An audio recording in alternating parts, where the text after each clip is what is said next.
ಉಗ್ರ ಆಸಿಫ್ ಭೇಟಿ ಮಾಡಿದ್ದಕ್ಕೆ ಪ್ರಧಾನಿ ನನಗೆ ಥ್ಯಾಂಕ್ಸ್ ಹೇಳಿದ್ರು. ಹೈಕೋರ್ಟ್ಗೆ ಯಾಸೀನ್ ಮಲ್ಲಿಕ್ ಸಲ್ಲಿಸಿದ ಅಫಿಡೇವಿಟ್.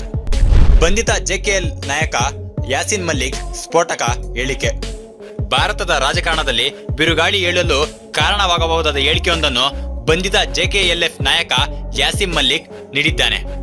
ದೆಹಲಿ ಹೈಕೋರ್ಟ್ಗೆ ಸಲ್ಲಿಸಿದ ಅಫಿಡೇವಿಟ್ನಲ್ಲಿ 2006ರಲ್ಲಿ ಪಾಕಿಸ್ತಾನದ ಹಫೀಜ್ ಸಯ್ಯದ್ ನನ್ನು ಭೇಟಿ ಮಾಡಿದ್ದಕ್ಕಾಗಿ ಮಾಜಿ ಪ್ರಧಾನಿ ದಿವಂಗತ ಡಾಕ್ಟರ್ ಮನಮೋಹನ್ ಸಿಂಗ್ ಅವರು ನನಗೆ ಧನ್ಯವಾದ ಅರ್ಪಿಸಿದ್ದರು ಎಂದು ಯಾಸೀನ್ ಮಲ್ಲಿಕ್ ಸ್ಫೋಟಕ ಹೇಳಿಕೆಯನ್ನು ನೀಡಿದ್ದಾನೆ. ಭಾರತ ಪಾಕಿಸ್ತಾನ ಶಾಂತಿ ಮಾತುಕತೆ ಪ್ರಯತ್ನದ ಭಾಗವಾಗಿ ಗುಪ್ತಚರ ದಳದ ಮುಖ್ಯಸ್ಥರ ಮನವಿಯ ಮೇರೆಗೆ ಆಸಿಫ್ ಸಯ್ಯದ್ನನ್ನು ಭೇಟಿ ಮಾಡಿದ್ದಾಗಿ ಯಾಸೀನ್ ಮಲ್ಲಿಕ್ ತಿಳಿಸಿದ್ದಾನೆ. ಭಯೋತ್ಪಾದಕರಿಗೆ ಹಣಕಾಸು ನೆರವು ನೀಡಿದ ಪ್ರಕರಣದಲ್ಲಿ ಜೀವಾವಧಿ ಶಿಕ್ಷೆ ಅನುಭವಿಸುತ್ತಿರುವ ಜಮ್ಮು ಮತ್ತು ಕಾಶ್ಮೀರ ಲಿಬರೇಷನ್ ಫ್ರಂಟ್ ಭಯೋತ್ಪಾದಕ ಯಾಸೀನ್ ಮಲ್ಲಿಕ್ ಲಷ್ಕರ್ ಎ ತೊಯ್ಬಾ ಸಂಸ್ಥಾಪಕ ಆಸಿಫ್ ಸಯ್ಯದ್ನನ್ನು ಭೇಟಿ ಮಾಡಿದ್ದಕ್ಕಾಗಿ ಭಾರತದ ಮಾಜಿ ಪ್ರಧಾನಿ ದಿವಂಗತ ಡಾಕ್ಟರ್ ಮನಮೋಹನ್ ಸಿಂಗ್ ನನಗೆ ಧನ್ಯವಾದ ಅರ್ಪಿಸಿದರು ಎಂದು ಸ್ಫೋಟಕ ಹೇಳಿಕೆಯೊಂದನ್ನು ನೀಡಿದ್ದಾನೆ. 2006ರಲ್ಲಿ ಪಾಕಿಸ್ತಾನದಲ್ಲಿ ಎಲ್ಇಟಿ ನಾಯಕ ಮತ್ತು 11/26ರ ದಾಳಿಯ ಮಾಸ್ಟರ್ ಮೈಂಡ್ ಆಸಿಫ್ ಸಯ್ಯದ್ನನ್ನು ನಾನು ಭೇಟಿಯಾಗಿದ್ದೆ. ಈ ಭೇಟಿಗಾಗಿ ಮನಮೋಹನ್ ಸಿಂಗ್ ಅವರು ವೈಯಕ್ತಿಕವಾಗಿ ಕೃತಜ್ಞತೆ ಸಲ್ಲಿಸಿದ್ದರು ಎಂದು ಯಾಸೀನ್ ಮಲ್ಲಿಕ್ ಹೇಳಿಕೆ ನೀಡಿದ್ದಾನೆ. ಈ ಹೇಳಿಕೆ ಭಾರತದ ರಾಜಕಾರಣದಲ್ಲಿ ಬಿರುಗಾಳಿ ಸೃಷ್ಟಿಸುವ ಸಾಧ್ಯತೆ ಇದೆ. ಏಪ್ರಿಲ್ 25ರಂದು ದೆಹಲಿ ಹೈಕೋರ್ಟ್ಗೆ ಸಲ್ಲಿಸಿದ ಅಫಿಡೇವಿಟ್ನಲ್ಲಿ 2006ರಲ್ಲಿ ಹಫೀಜ್ ಸಯ್ಯದ್ನನ್ನು ಭೇಟಿಯಾಗುವ ನನ್ನ ನಿರ್ಧಾರ ವೈಯಕ್ತಿಕವಾಗಿರದೆ ಪಾಕಿಸ್ತಾನದೊಂದಿಗೆ ಶಾಂತಿ ಪ್ರಕ್ರಿಯೆಯ ಹಿಂಬದಿಯ ಪ್ರಯತ್ನದ ಭಾಗವಾಗಿತ್ತು. ಭಾರತೀಯ ಗುಪ್ತಚರ ಅಧಿಕಾರಿಗಳ ಕೋರಿಕೆಯ ಮೇರೆಗೆ ನಾನು ಸಯ್ಯದ್ನನ್ನು ಭೇಟಿ ಮಾಡಿದ್ದೆ ಎಂದು ಯಾಸೀನ್ ಮಲ್ಲಿಕ್ ಪ್ರತಿಪಾದಿಸಿದ್ದಾನೆ. 2023ರಲ್ಲಿ ಪಾಕಿಸ್ತಾನ ವಿದೇಶಾಂಗ ಸಚಿವಾಲಯವು ಹಫೀಜ್ ಸಯ್ಯದ್ನನ್ನು ಹಸ್ತಾಂತರಕ್ಕೆ ಭಾರತ ಮನವಿ ಮಾಡಿದೆ ಎಂದು ಹೇಳಿದ್ದನ್ನು ಇಲ್ಲಿ ಸ್ಮರಿಸಬಹುದು. ಗುಪ್ತಚರ ದಳದ ಪಾತ್ರದ ಪ್ರತಿಪಾದನೆ. ಕೋರ್ಟ್ಗೆ ಸಲ್ಲಿಸಿದ ಅಫಿಡೇವಿಟ್ನಲ್ಲಿ 2005ರಲ್ಲಿ ಕಾಶ್ಮೀರದಲ್ಲಿ ಸಂಭವಿಸಿದ ವಿನಾಶಕಾರಿ ಭೂಕಂಪದ ನಂತರ ಪಾಕಿಸ್ತಾನಕ್ಕೆ ಭೇಟಿ ನೀಡುವ ಮೊದಲು ನಾನು ದೆಹಲಿಯ ಗುಪ್ತಚರ ದಳದ ವಿಶೇಷ ನಿರ್ದೇಶಕ ವಿ.ಕೆ. ಜೋಶಿ ಅವರನ್ನು ಭೇಟಿಯಾಗಿದ್ದೆ.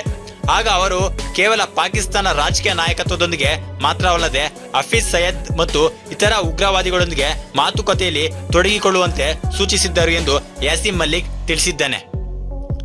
ಆ ಸಮಯದಲ್ಲಿ ಭಾರತದ ಪ್ರಧಾನಿಯಾಗಿದ್ದ ಡಾಕ್ಟರ್ ಮನಮೋಹನ್ ಸಿಂಗ್ ಪಾಕಿಸ್ತಾನದೊಂದಿಗೆ ಶಾಂತಿ ಮಾತುಕತೆಯ ಪ್ರಯತ್ನಗಳನ್ನು ಆರಂಭಿಸಿದ್ದರು. ಈ ಹಿನ್ನೆಲೆಯಲ್ಲಿ ಅವರ ಪ್ರಯತ್ನಗಳನ್ನು ಬೆಂಬಲಿಸಲು ಹಫೀಜ್ ಸಯ್ಯದ್ನನ್ನು ಭೇಟಿ ಮಾಡುವಂತೆ ನನ್ನನ್ನು ಕೋರಲಾಗಿತ್ತು ಎಂದು ಯಾಸೀನ್ ಮಲ್ಲಿಕ್ ಸ್ಫೋಟಕ ಮಾಹಿತಿ ಹೊರಹಾಕಿದ್ದಾನೆ. ಕಳೆದ ಏಪ್ರಿಲ್ನಲ್ಲಿ ಜಮ್ಮು ಮತ್ತು ಕಾಶ್ಮೀರದ ಪಹಲ್ಗಾಮ್ ಭಯೋತ್ಪಾದಕ ದಾಳಿಯಲ್ಲಿ ಆಸಿಫ್ ಸಯ್ಯದ್ ಪಾತ್ರ ಇದೆ ಎಂದು ಹೇಳಲಾಗಿತ್ತು. ಹಫೀಜ್ ಸಯ್ಯದ್ ಜೊತೆಗಿನ ಸಭೆ. ಪಾಕಿಸ್ತಾನದಲ್ಲಿ ಹಫೀಜ್ ಸಯ್ಯದ್ನನ್ನು ಭೇಟಿ ಮಾಡಿದ ಯಾಸೀನ್ ಮಲ್ಲಿಕ್ ಭಾರತದ ಶಾಂತಿ ಮಾತುಕತೆ ಪ್ರಯತ್ನಗಳನ್ನು ಬೆಂಬಲಿಸುವಂತೆ ಮತ್ತು ಹಿಂಸಾಚಾರವನ್ನು ತ್ಯಜಿಸುವಂತೆ ಮನವಿ ಮಾಡಿದ್ದಾಗಿ ಪ್ರತಿಪಾದಿಸಿದ್ದಾನೆ. ಆದಾಗ್ಯೂ ಎಲ್ಇಟಿ ಭಾರತದ ಮೇಲೆ ದಾಳಿ ಮಾಡುವ ತನ್ನ ಯೋಜನೆಗಳನ್ನು ಕೈಬಿಡಲಿಲ್ಲ. ಇದು ಶಾಂತಿ ಮಾತುಕತೆ ಪ್ರಯತ್ನಗಳನ್ನು ಹಾಳು ಮಾಡುವ ಪ್ರಯತ್ನವಾಗಿತ್ತು ಎಂದು ಜೆಕೆಎಲ್ಎಫ್ ನಾಯಕ ಹೇಳಿದ್ದಾನೆ. ಮಾಜಿ ಪ್ರಧಾನಿ ಪಾತ್ರ. ಆಸಿಫ್ ಸಯ್ಯದ್ ಜೊತೆಗಿನ ತನ್ನ ಭೇಟಿಯನ್ನು ಮಾಜಿ ಪ್ರಧಾನಿ ಡಾಕ್ಟರ್ ಮನಮೋಹನ್ ಸಿಂಗ್ ಸ್ವಾಗತಿಸಿದರು ಎಂಬುದು ಯಾಸೀನ್ ಮಲ್ಲಿಕ್ ಹೇಳಿಕೆಯ ಅತ್ಯಂತ ಸ್ಫೋಟಕದ ಭಾಗವಾಗಿದೆ. ನಾನು ನನ್ನ ಭೇಟಿಯ ವಿವರಗಳನ್ನು ಗುಪ್ತಚರ ಇಲಾಖೆಯೊಂದಿಗೆ ಹಂಚಿಕೊಂಡೆ. ಆ ಬಳಿಕ ಖುದ್ದು ಪ್ರಧಾನಿ ಸಿಂಗ್ ಅವರು ನನ್ನ ಈ ಪ್ರಯತ್ನಗಳಿಗೆ ಧನ್ಯವಾದ ಅರ್ಪಿಸಿದರು ಎಂದು ಯಾಸೀನ್ ಮಲ್ಲಿಕ್ ಹೇಳಿಕೊಂಡಿದ್ದಾನೆ. ಆಗಿನ ರಾಷ್ಟ್ರೀಯ ಭದ್ರತಾ ಸಲಹೆಗಾರ ಎಂ.ಕೆ. ನಾರಾಯಣ್ ಅವರ ಸಮ್ಮುಖದಲ್ಲಿ ನಾನು ಮಾಜಿ ಪ್ರಧಾನಿ ಮನಮೋಹನ್ ಸಿಂಗ್ ಅವರನ್ನು ಭೇಟಿ ಮಾಡಿದ್ದೆ. ಈ ಸಭೆಯಲ್ಲಿ ಪಾಕಿಸ್ತಾನದ ಅತ್ಯಂತ ಕಠಿಣ ವ್ಯಕ್ತಿಗಳೊಂದಿಗೆ ವ್ಯವಹರಿಸುವ ನನ್ನ ಪ್ರಯತ್ನಗಳಿಗೆ ಮನಮೋಹನ್ ಸಿಂಗ್ ಪ್ರಶಂಸೆ ವ್ಯಕ್ತಪಡಿಸಿದರು ಎಂದು ಯಾಸೀನ್ ಮಲ್ಲಿಕ್ ತಿಳಿಸಿದ್ದಾನೆ. ನಾನು ಪಾಕಿಸ್ತಾನದಿಂದ ನವದೆಹಲಿಗೆ ಹಿಂತಿರುಗಿದಾಗ ವಿಶೇಷ ನಿರ್ದೇಶಕ ವಿ.ಕೆ. ಜೋಶಿ ಅವರು ವಿವರಣಾ ವ್ಯಾಯಾಮದ ಭಾಗವಾಗಿ ಹೋಟೆಲ್ನಲ್ಲಿ ನನ್ನನ್ನು ಭೇಟಿಯಾದರು ಮತ್ತು ತಕ್ಷಣವೇ ಪ್ರಧಾನಮಂತ್ರಿಗೆ ವಿವರಿಸಲು ನನ್ನನ್ನು ವಿನಂತಿಸಿದರು ಎಂದು ಮಲ್ಲಿಕ್ ಹೇಳಿಕೊಂಡಿದ್ದಾರೆ.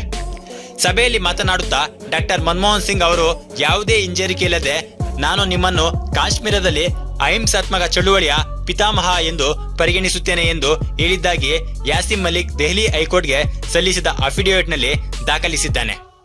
ಇಷ್ಟೇ ಅಲ್ಲದೆ ಯಾಸೀನ್ ಮಲ್ಲಿಕ್ ದಾಖಲಿಸಿರುವ ಅಫಿಡೇವಿಟ್ನಲ್ಲಿ ಮಾಜಿ ಪ್ರಧಾನಿ ದಿವಂಗತ ಅಟಲ್ ಬಿಹಾರಿ ವಾಜಪೇಯಿ, ಸೋನಿಯಾ ಗಾಂಧಿ, ಪಿ. ಚಿದಂಬರಂ, ಐ.ಕೆ. ಗುಜ್ರೋಲಾ ಮತ್ತು ರಾಜೇಶ್ ಪೈಲಟ್ ಸೇರಿದಂತೆ ಹಲವು ಉನ್ನತ ರಾಜಕೀಯ ನಾಯಕರೊಂದಿಗೆ ಒಡನಾಟದ ಬಗ್ಗೆ ಮಾಹಿತಿ ನೀಡಲಾಗಿದೆ. ಮಾಜಿ ಪ್ರಧಾನಿಗಳಾದ ವಿ.ಪಿ. ಸಿಂಗ್, ಚಂದ್ರಶೇಖರ್, ವಿ.ಪಿ. ನರಸಿಂಹರಾವ್, ಎಚ್.ಡಿ. ದೇವೇಗೌಡ, ಇಂದರ್ ಕುಮಾರ್ ಗುಜ್ರೋಲ್, ಅಟಲ್ ಬಿಹಾರಿ ವಾಜಪೇಯಿ ಮತ್ತು ಮನಮೋಹನ್ ಸಿಂಗ್ ಹೀಗೆ ಒಟ್ಟು 6 ಸರ್ಕಾರಗಳ ಅವಧಿಯಲ್ಲಿ ತಾನು ಮಾತುಕತೆಯಲ್ಲಿ ಸಕ್ರಿಯವಾಗಿ ತೊಡಗಿಸಿಕೊಂಡಿದ್ದಾಗಿ ಹೇಳಿರುವ ಯಾಸೀನ್ ಮಲಿಕ್ ಈ ಅವಧಿಯಲ್ಲಿ ಕಾಶ್ಮೀರದ ವಿವಾದದ ಬಗ್ಗೆ ಮಾತನಾಡಲು ನನಗೆ ದೇಶೀಯ ವೇದಿಕೆಗಳನ್ನು ಒದಗಿಸಲಾಗಿತ್ತು ಎಂದು ಪ್ರತಿಪಾದಿಸಿದ್ದಾನೆ. ಯಾಸೀನ್ ಮಲಿಕ್ನ ಈ ಹೇಳಿಕೆ ರಾಷ್ಟ್ರ ರಾಜಕೀಯದಲ್ಲಿ ಹೊಸ ಚರ್ಚೆಯನ್ನೇ ಹುಟ್ಟುಹಾಕಿದೆ.